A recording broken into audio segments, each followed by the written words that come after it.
sick of underlying causes, but there are people who even think that you may be part of the problem for underlying causes. You know that there are people who feel that the way that you have built in New York, that you have, and you're not the only one, other builders too, but you are the most celebrated builders. You are the role model builders. I looked at that audience at that Donahue show, and those women were looking at you with awe and respect. You've become a role model in this country. The reason that your book sells, the reason that your board game sells, is because people are looking to leaders. People are looking for values, and you're one of the people. And it's no, you may dismiss it, but people are talking about, you know, Donald Trump for president. What they're really talking about is Donald Trump, show us the way. Be the true white hat. So the question is, in terms of specific things, the Woolman Memorial was very nice. But north of the Woolman Memorial, into the pockets of poverty and despair in this country, is where the problems are. You know your way to Kings County. Most people, if they knew that way, don't want to go there. Most people want to get out of those neighborhoods. Most people want affordable housing. Most people want chances for jobs. That's not happening in this city. It's not happening for a number of reasons, and you're not making either specific contributions or specific programs to make that happen. Okay, I like talking the big picture, because the big picture is really what can solve the overall problem. Now, when you say, what are you doing with Japan, what are you doing with the countries, when you put a tax on Japan for the products that they're selling, you will bring in hundreds of billions of dollars to this country, which can go to rebuilding our inner cities. Instead of giving Japan free military defense, you charge them for what they're getting, and you bring in hundreds of billions of dollars that if the right person asked, they would gladly pay, because they'd have to pay. You bring in hundreds of billions of dollars, which money can go toward the inner city, toward education. I am a huge believer. I'm very well educated, and I'm a huge believer in education, an unbelievable believer in education. That is a long-term solution. I wish it could be a shorter-term solution, but one of the things you need for education is money. We have a country that's losing $140 billion a year, at a minimum.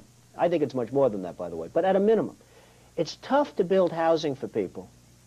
It's tough to educate people when you're losing $140 to $200 billion a year.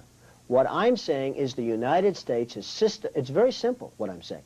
The United States is systematically being ripped off by many of the wealthiest countries of the world.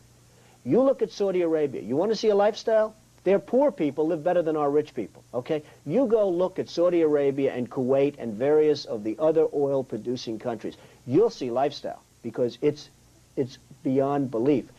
They have lifestyle because we give them their freedom and they give us nothing. I'm saying I want a piece of that. I want the money so that we can put the money into Harlem, so that we can give the money back to education. Because that's the big picture, but that's the real picture. I'm astounded at what you're saying, because in the history of this country, we have never seen that kind of money, forget about trickle down, that kind of money conduited into the inner cities, into education. Well, I think it has to be. Well, maybe you better be in charge of not only getting that money back and seeing that it doesn't go over there, but that it goes into the inner cities, that it goes into job programs. Is that an endorsement? I mean, we've come a long way. Is that an endorsement, though? What do you do when you're not, where do you get your ideas from? Do you read books or I read a lot, and I read a lot, but I actually wish I had more time. If I had the time, I would be a very avid reader. I went to a wonderful school called the Wharton School of Finance, and somehow did well, and I think I did well on somewhat of a common sense basis. The world should be based more on common sense. I mean, people don't even think. When I ask a question, why, as an example, why are we defending Japan for nothing? Why aren't they paying for it? Everyone says, is that true? Do we really do that? Nobody even knows about it. And then they think about it, and that's the end of it. And by the way, including politicians, top politicians, I ask them, Washington, I say, why are we defending Japan for nothing? They say, boy, I'll tell you what, I'm angry about it. They're angry for one day, and then they go on to something else. It amazes me. There's no stick-to-itiveness, there's no aggressiveness, there's no advocacy. And that's really the word. Everything's a compromise today. We don't want to anger Japan. They're our friends, they're our partners. Don't tax them, don't this. They're laughing at us. They think the United States is made up of a bunch of fools. They're laughing at us. Now, they don't laugh to our face, because then we get insulted, and then we do something about it. I will tell you, behind closed doors, they are laughing at the United States. They think we are the biggest fools, the dumbest people in the world. Because look at the way they're living. Look at the way we defend them. Look at the way we opened up the Persian Gulf. Most of the oil goes to Japan. We open up the Persian Gulf for Japan to get oil, for Saudi Arabia, for Kuwait to make money. Why aren't they paying us for this? And it's all common sense, and I say it, and people say, boy, he's right, and then they don't do anything about it, the politicians I'm talking about. And it angers me, because then you say, why is there poverty? Why is there no education in Harlem? Why are the schools so bad? Why is there no housing? I'll tell you what, because this country doesn't have the money to do it. Why didn't you put your money where your mouth is? In where? In terms of, without, enormous government subsidies, why didn't you go out and show the way? If you had gone out and built that kind of housing, even without government subsidies, it would be very hard, wouldn't it, afterwards, for everybody else not to follow suit. Just so you understand, I've built a lot of subsidized housing. Senior citizen housing, that one beautiful place in New housing, Jersey. Beautiful housing, record-setting housing. I'm a huge investor in Starrett City in Brooklyn, which is a job of middle-income and lower-middle-income people and lower-income people and senior citizens. We own a big percentage of that job. We have a lot of developments out in Brooklyn that when I got out of college, I was buying Brooklyn real estate, and it's not high-income housing by any stretch. I've done a lot. This was the pre-Manhattan Trump. This was the pre-Manhattan Trump. This was before the tower and the glitz and the board game and the book. This was the pre-Manhattan Trump, yes. And the pre-full-page ad and the pre-white hat. The problem, you see, the problem is, well, I'm all for that. If the pre-Manhattan Trump never became the Manhattan Trump, perhaps I wouldn't exist today economically, because you cannot economically do that. There is no money. There's no subsidy. In those days, you had Section 236, you had Section 8, you had all different housing programs you were able to build. Today, you don't have that.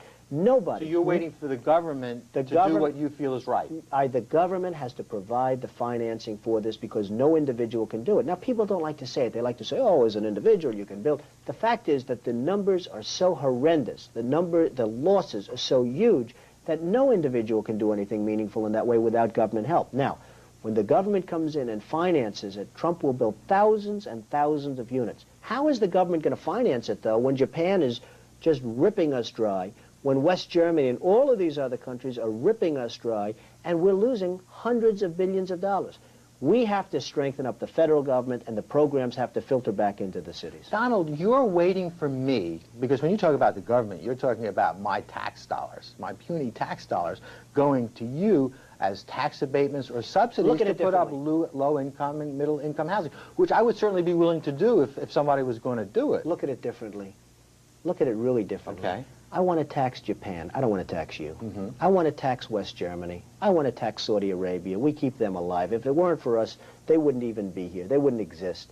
I mean, to think that Saudi Arabia would not allow us to use their minesweepers to police their own Persian Gulf is beyond me. I want to tax Saudi Arabia for the job we do in keeping them alive. They wouldn't be here for 20 minutes if we ever said, you're on your own, baby.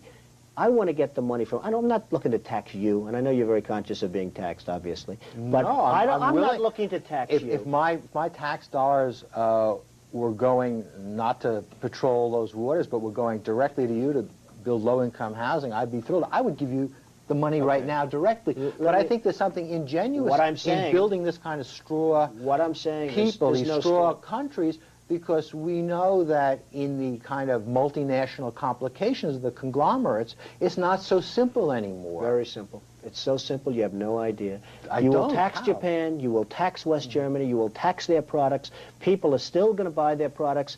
And frankly, you're going to tell people, you're going to tell the American people, hey, look, they make a wonderful product, but you're going to have to pay a premium. You're going to absolutely have to pay a premium if you want to buy a Mercedes-Benz. You want to know something? West Germany won't even lose that much business, and this country will take in billions and billions of dollars. So you say to the American, look, we'd really rather have you buy an American car, but if you feel strongly that you like the West German product better or you like the Japanese product, you're going to have to pay a tax on it. You have a choice. You can pay a tax on it. You'd be surprised at how little business they're going to lose, and you'll be amazed at how much money comes into our coffers. And you'll also be surprised at another thing.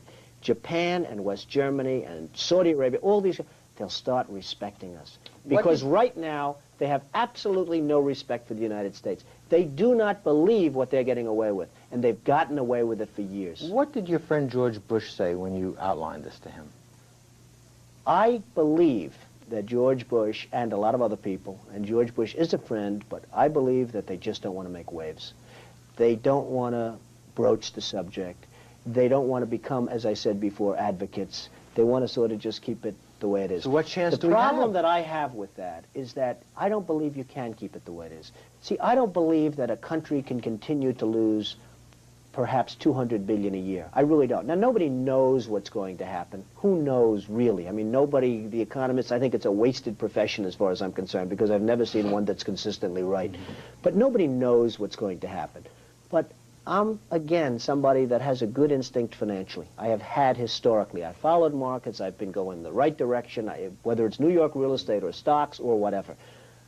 I know from a common sense financial standpoint that something has to burst. When a country is losing billions and billions and billions of dollars a year, and when other countries are making hundreds of billions of dollars, something is going to burst, and it's going to start here. I know it. It's a question of when.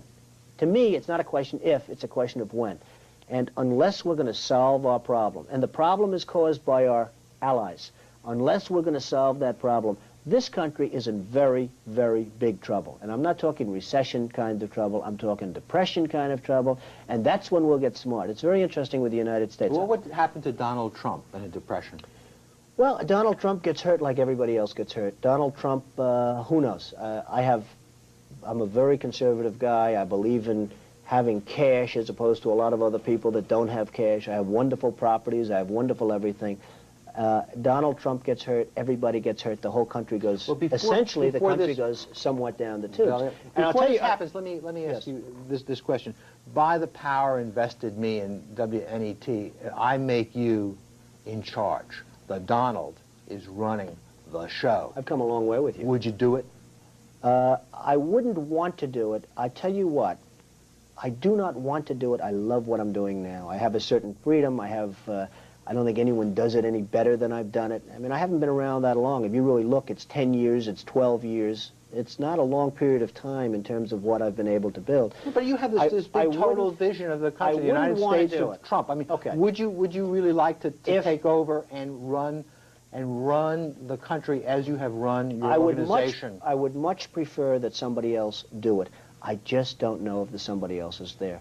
I don't know if we have the kind of advocate that you need. We need major surgery. This country needs major surgery. Are you the surgeon?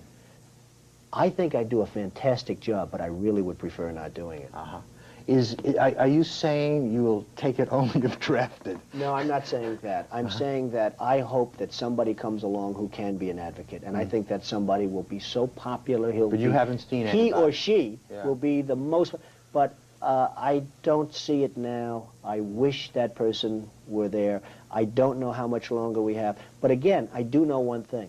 It's not a question. This country is losing hundreds of billions. It's not a question if, it's a question when. It is going to happen. It's going to happen drastically. It's going to be dramatic, and it's going to be horrible. And I'll tell you the other thing. This country has always reacted best under adverse conditions, whether it's wars or anything else. That's when, unfortunately, we're going to wake up. I'd like to see the country wake up long before that. An ominous prediction, but hope in the future. This is the 11th hour.